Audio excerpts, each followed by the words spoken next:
తిరుపతిలోని స్విమ్స్ హాస్పిటల్లో ఘటనపై డీఎస్పీ వెంకటనారాయణ స్పందించారు. తిరుపతి స్విమ్స్ లో భద్రత పెంచుతామన్నారు. డాక్టర్పై దాడి చేసిన బంగారాజు మాదుపులోనే ఉన్నాడు. ప్రస్తుతం అతను వెంటిలేటర్పై ఉన్నాడు. కోలుకున్న అనంతరం విచారణ చేపడతామని డీఎస్పీ వెల్లడించారు. ప్రస్తుతం స్విమ్స్ లో డాక్టర్ల విధులకు ఎటువంటి ఆటంకం కలగకుండా పికెట్ ఏర్పాటు చేస్తామన్నారు. స్విమ్స్ లో అనుమానితుల రాకపోకలను పరిశీలించేందుకు మరిన్ని సీసీ కెమెరాలు ఏర్పాటు చేస్తామన్నారు. గత వారం స్విమ్స్ లో ఓ రోగి అనుచితంగా ప్రవర్తించాడు. అతనిపై కూడా కేసు నమోదు చేశామన్నారు. ఈ 2 కేసులను సీరియస్ గా తీసుకున్నాం. ఇటువంటి ఘటనలు పునరావృతం కాకుండా చర్యలు తీసుకుంటామన్నారు డీఎస్పీ. వస్తే అక్కడ నుంచి అంబులెన్స్లో తీసుకొని బంగారాజు అని విజయనగరం జిల్లా బొబ్బిలి మండలం అక్కడ నుంచి తీసుకొని వచ్చి ఇక్కడ పేషెంట్ను అడ్మిట్ చేస్తారు. 9:10 AM అడ్మిట్ చేస్తారు. సైకో పేషెంట్ అతను కొద్దిగా ఆల్కహాలిక్లో ఉన్నాడు. తర్వాత అరౌండ్ 10:30 కొద్దిగా కాన్షియస్ వచ్చినట్టు ఉన్నాడు. బట్ 12:30కి అతను ఒక డాక్టర్ను అసాల్ట్ చేసినట్టుగా మనకు కంప్లైంట్ ఇవ్వడం జరిగింది. దాని మీద ఇప్పుడు కేసు రిజిస్టర్ చేశాము.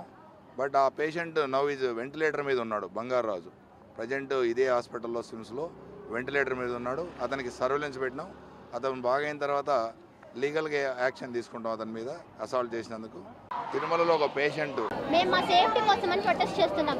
11 రోజులుగా ప్రొటెస్ట్ చేస్తున్నాం. ఆర్జికల్ మెడికల్ కాలేజ్లో ఒక అమ్మాయి మీద రేప్ జరిగిందని మేము ఇక్కడ ప్రొటెస్ట్ కూర్చుంటే కాలేజ్ అంతా స్ట్రైక్. ఓన్లీ ఎమర్జెన్సీ డిపార్ట్మెంట్ మాత్రమే వర్క్ చేస్తుంది. ఆ డిపార్ట్మెంట్లో ఉన్న ఇంటర్న్ మీద ఒక పేషెంట్ వచ్చి జుట్టు పట్టుకొని ఆ అమ్మాయిని ఒక తోసేసి కొట్టడానికి వచ్చాడు. కొట్టాడు కూడా. మాకు ఎటువంటి సేఫ్టీ ఉంది ఇక్కడ అని మేము అడుగుతున్నాం. ఇలానే డ్యూటీలో ఉన్న ఒక పోలీస్ మీదో లేదో మీ మీడియా వాళ్ళ మీదో ఎవరైనా చేయి చేసుకుంటే ఇలానే ప్రవర్తిస్తారా? మీరైనా ఇలా ప్రవర్తిస్తారా? పోలీసులైనా ఇలా ప్రవర్తిస్తారా? కేవలం మేము డాక్టర్లు కాబట్టి మేము ఆ పేషెంట్ని ఏం అనకూడదు. మాకంటూ ఏముండదు. మేము డ్యూటీలకు కరెక్ట్గా రావాలి. మేము ఇక్కడికి వచ్చి ధర్నా చేస్తుంటే పై అఫీషియల్స్ రారు. పోలీసులు వచ్చి ఎందుకు అరుస్తున్నారో అరిసి ఎందుకు అరవకూడదు? మా కోసం మేము అరుచుకోకూడదా? మాకు ఎవరు నిలబడ్డారు? 24/7 డ్యూటీ చేస్తాం. 36 hours డ్యూటీ చేస్తారు డాక్టర్స్. ఇక్కడ ఉన్న వాళ్ళందరూ ఆడపిల్లలే. మేము ఆ అమ్మాయిని కొడితే మేము ఎందుకు రాకూడదు? ఇక్కడికి వచ్చి మేము ఇక్కడ మా నిరసన ప్రదర్శిస్తుంటే అందరూ వచ్చి ఎందుకు నిరసన ప్రవర్తిస్తున్నారని మమ్మల్ని అడుగుతున్నారు. అసలు పై అథారిటీస్ ఎక్కడ? ఇంతవరకు పై అథారిటీస్ కిందికి రాలేదు. ఒక ఆడపిల్లని కొట్టి చంపేస్తే అప్పుడు వస్తారా అందరూ? అది కూడా పీస్ఫుల్గా ప్రొటెస్ట్ చేస్తున్నాం. మా వల్ల పేషెంట్లు ఇబ్బంది పడకూడదు అని చెప్పేసి ఎలెక్టివ్ డ్యూటీస్ని మాత్రమే బాయ్కాట్ చేస్తూ ఎమర్జెన్సీ డ్యూటీస్ని మాత్రమే మేము కొనసాగిస్తున్నాం. ఎమర్జెన్సీస్ పేషెంట్స్ ఇబ్బంది పడకూడదని అప్పుడు కూడా ఆలోచించి డ్యూటీస్ 24/7 36 పేషెంట్కి అందుబాటులో ఉండేలాగా చూసుకున్నాం సార్. అలాంటిది ఆ ఇన్సిడెంట్ సెక్యూరిటీ లేదని మేము ఒక పక్క ప్రొటెస్ట్ చేస్తుంటే ఎక్కడో అంటే వెస్ట్ బెంగాల్ కోల్కతాలో ప్రొటెస్ట్ చేస్తున్నాం. ఈరోజు ఇక్కడ స్విమ్స్లో తిరుపతిలో మా ఇంటర్న్ ఎమర్జెన్సీ డ్యూటీ చేసే ఒక ఇంటర్న్కి ఒక పేషెంట్ డ్యూటీలో ఉన్న డాక్టర్ పైన ఒక పేషెంట్ వచ్చి తోసేశాడు, కొట్టాడు.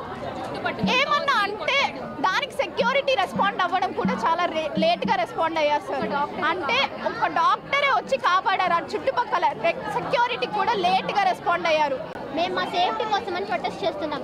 11 రోజులుగా ప్రొటెస్ట్ చేస్తున్నాం. ఆర్జికల్ మెడికల్ కాలేజ్లో ఒక అమ్మాయి మీద రేప్ జరిగిందని మేము ఇక్కడ ప్రొటెస్ట్ కూర్చుంటే కాలేజ్ అంతా స్ట్రైక్. ఓన్లీ ఎమర్జెన్సీ డిపార్ట్మెంట్ మాత్రమే వర్క్ చేస్తుంది. ఆ డిపార్ట్మెంట్లో ఉన్న ఇంటర్న్ మీద ఒక పేషెంట్ వచ్చి జుట్టు పట్టుకొని ఆ అమ్మాయిని ఒక తోసేసి కొట్టడానికి వచ్చాడు. కొట్టాడు కూడా. మాకు ఎటువంటి సేఫ్టీ ఉంది ఇక్కడ అని మేము అడుగుతున్నాం. ఇలానే డ్యూటీలో ఉన్న ఒక పోలీస్ మీదో లేదో మీ మీడియా వాళ్ళ మీదో ఎవరైనా చేయి చేసుకుంటే ఇలానే ప్రవర్తిస్తారా? మీరైనా ఇలా ప్రవర్తిస్తారా? పోలీసులైనా ఇలా ప్రవర్తిస్తారా? కేవలం మేము డాక్టర్లు కాబట్టి మేము ఆ పేషెంట్ని ఏం అనకూడదు. మాకంటూ ఏముండదు. మేము డ్యూటీలకు కరెక్ట్గా రావాలి. మేము ఇక్కడికి వచ్చి ధర్నా చేస్తుంటే పై అఫీషియల్స్ రారు. పోలీసులు వచ్చి ఎందుకు అరుస్తున్నారో అరిసి ఎందుకు అరవకూడదు? మా కోసం మేము అరుచుకోకూడదా?